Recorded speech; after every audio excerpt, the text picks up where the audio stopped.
If you love waterfalls, then you're just going to love visiting the options I have for you in Queensland today.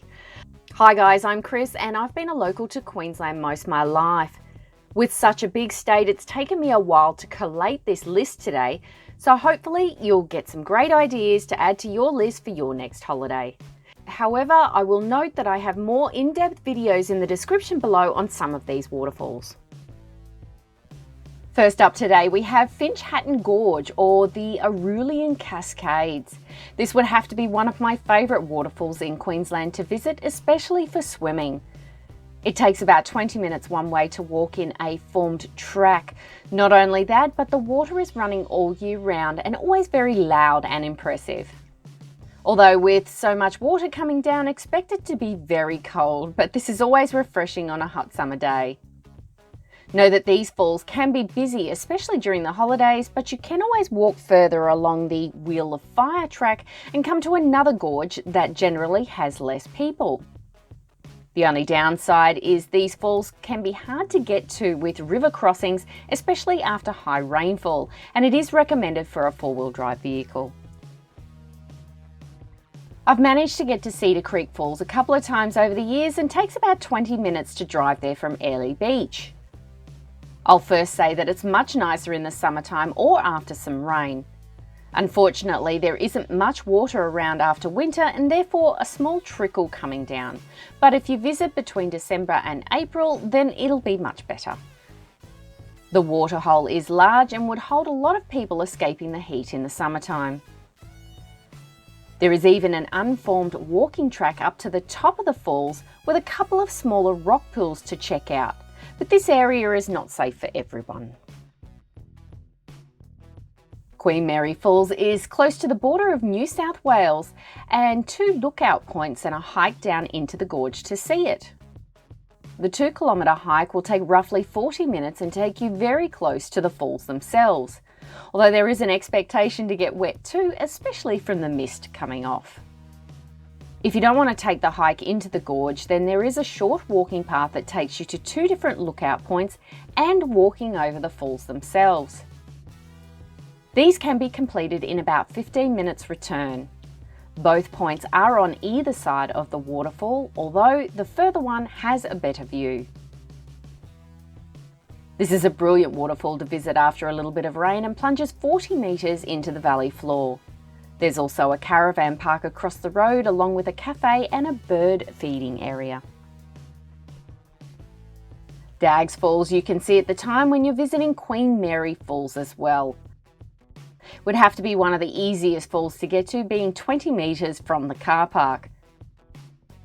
There is only access to a lookout point and would recommend an afternoon visit due to the glare from the sun. Next, we go venturing into the Gold Coast hinterland. You can explore places like Springbrook National Park and the Lamington National Park. One of the biggest highlights to this area is Natural Bridge Waterfall. This is unlike any waterfall and conveniently placed within a short 1-kilometre formed loop track with a few stairs. You start with views from above the falls where you can witness the water dropping into a big hole. Moving around the track, it ventures underneath into a cave, seeing the water falling through the hole into the pool below. The low light here makes for a photographer's dream, but alternatively, there are glowworms you can find at night in the cave, especially in the summertime. Cedar Creek Falls is a refreshing and popular swimming hole located about an hour's drive away from Brisbane in Mount Tamborine. During the summer months, the falls can get quite busy with visitors looking to cool off in its waters. Accessing the falls requires a small hike down into the valley with various water holes and falls to position yourself in. The walk isn't that intense and we completed it in slip-on shoes, but there are lots of rocky stairs and you'll need to take extra care with walking with small children. Back up in the tropical north near the international gateway city of Cairns, you'll find heaps of waterfalls and waterholes in this vicinity. I do want to mention that I've seen Barron Falls several times and it doesn't always have a lot of water. It's often visited along your way to Kuranda Village and the rainforest. This could be riding the Kuranda Scenic Railway, the Skyrail gondola, or in your own car. This photo was taken in March after the summer and there is a lot of water. January to April is a great time to see Barron Falls at full flood. Swimming under the falls at Balloomba is one of the most amazing experiences in southeast Queensland. I've been there a few times and although it's located in the hinterland and needs a four-wheel drive, it's probably one of my favourite waterfalls for swimming. Getting there requires a 2-hour and 30-minute drive into the Conondale National Park. It's a relatively easy walking path and you'll get there within half an hour. Most people visit Paranella Park for the Spanish Castle and the gardens. However, the Meena Creek flows beside it and plays a big part in the design of the establishment. Jose Paranella built the park in the 1930s, inspired by his childhood memories of Catalan castles. You can enjoy incredible storytelling tours in this park, plenty of photo opportunities, and seeing the architecture during the day or night. Or you can just walk over the waterfall. Additionally, it has a fully operational hydroelectric generator, a cafe, fish feeding, camping area and accommodation facilities right next door. Condalilla Falls is just near Maleny and one of the best waterfalls near Brisbane and one of the most popular. There is a 4-kilometre loop track to access and a large deep water hole for swimming. The water is often cold even in the summertime. But you don't have to do the entire track to see the falls and you can get there in about 20 minutes as long as you don't shy away from the stairs. Wander through the lush subtropical rainforest to views over the spectacular Morans Falls and down the Morans Creek Gorge. The walk is about 4.4 kilometres return and it's in the Lamington National Park. What's great about Morans Falls is the incredible lookout point. You can see the falls tumbling 80 metres into the gorge, and the water fluctuates between a thunderous roar after rain to a gentle trickle in the drier months. This is often visited at sunset and a good photo spot. Milla Falls is one of the most photographed waterfalls in Australia and part of the 3-part waterfall circuit in the Atherton Tablelands. I think it's popular due to its easy access, the size and the day tours that you can actually get from Cairns. Plus it's running all year round. There is swimming allowed in the waterhole but it can get a little cool in the shade. Expecting the summertime from December to March is a perfect time for swimming. There's also a large grass area for picnics, toilet facilities and some tourist information boards to read up about the region. Zilly Falls is the second one that's part of the waterfall circuit with Milla. This is a 20-kilometre loop road where you can access all three. Zilly Falls is easy enough to access from the top, but getting to the bottom is a little more challenging and not sure it's worth the effort to get down. The waterfall is amazing and I would recommend going to see it if you're passing by, but the hike down was muddy, rocky, slippery and some sections were dangerous. Once you're at the bottom of the falls aren't the easiest to get to, but still impressive to see. I thought Olympus Falls was incredible and the last one on the waterfall circuit. These falls were short in size, although they were wide and made for a stunning backdrop on my photos.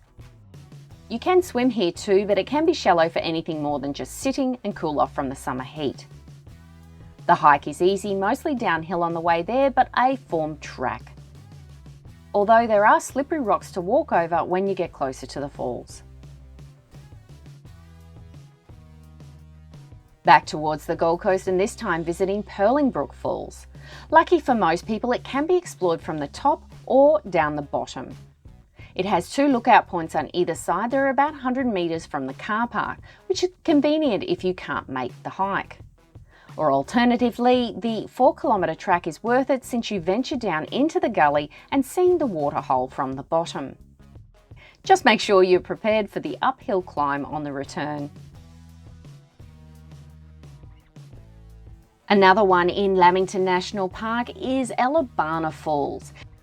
Now this one's actually almost 8 kilometres return walk, and it's not too bad on the way there, but on the way back it's a bit of a heart starter. It's well worth it to actually see the falls, and you can actually get quite close and see the different cascadings over the rock pools. And you might actually see one of the blue Lamington lobsters. The beautiful and secluded Fairy Falls is relatively hidden near Cairns and can be accessed from the same car park as Crystal Cascades. There is no actual signpost leading the way, but at the end of the car park you will find a break in the scrub with warning signposts detailing an emergency assembly point and bewaring of the stinging trees. Once you enter the bushland, you will only walk a short distance and actually take you about 10 to 15 minutes to get to Fairy Falls. The walk is not easy and shouldn't be completed by everyone. There's also a lot of rock hopping involved, navigating slippery surfaces and scaling steep edges. But after all of that, the waterfall is worth seeing in the end.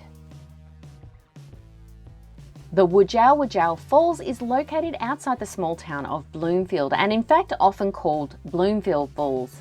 This is located in tropical North Queensland between Cape Tribulation and Cooktown and along the Bloomfield track. Also note, this is recommended for a four-wheel drive vehicle only, but one of the biggest Queensland waterfalls, so well worth it if you can get there. From the car park, the falls are only a short 5-minute walk, or you can get closer by rock hopping around the different areas. Just know it's not for swimming due to crocs, and be careful stepping over all the rocks or trying to get too close. Serenity Falls or Budrum Falls couldn't be any easier to get to. Located right in the heart of the Sunshine Coast and has 2 different ways to get there. I thought Harry's Lane entrance was the easiest with boardwalks available. However, the Quorn Close entrance is shorter but steeper. You can swim if you want, and there are plenty of people who do, but it is shallow and fed by stormwater drains. If swimming is off the cards, it can be a lovely backdrop for low light photography. This next addition to my list is another hidden destination, but oh my god, the colours are just amazing and can't be missed. It's located west of Tully in North Queensland, and you'll only find it by looking out for the number 11 painted on Tully Gorge Road. From here, a small car park will be available on the right, and the walking path down is right beside that. Ponytail Falls is only short 5-minute walk down into the gully and the base of the raging Tully Gorge. When you look across the cliff face on the other side, there's a beautiful waterfall crashing into the gorge. Obviously, this is not a swimming area, but easy enough to dip your feet in the water. The green and blue colours are what make this spot amazing and brilliant for photos. Gardner Falls is another southeast Queensland waterfall available in the Sunshine Coast hinterland. It's only 800 metres one-way flat walk to get there and plenty of places to swim along the Obi Creek. The main waterhole is deep with a rope swing, that's if you dare, and a popular place and great for swimming. But the car park is inconveniently tiny and you'll find many people will park on the side of the road. Now, while you may think I've left a couple of brilliant Queensland waterfalls off on my list today, know that I've only included the ones that we've personally visited. But if you're looking for more Queensland options, then click here to have my best beaches, national parks or islands here for you to see next. Thanks for watching guys, and I will see you for the next one.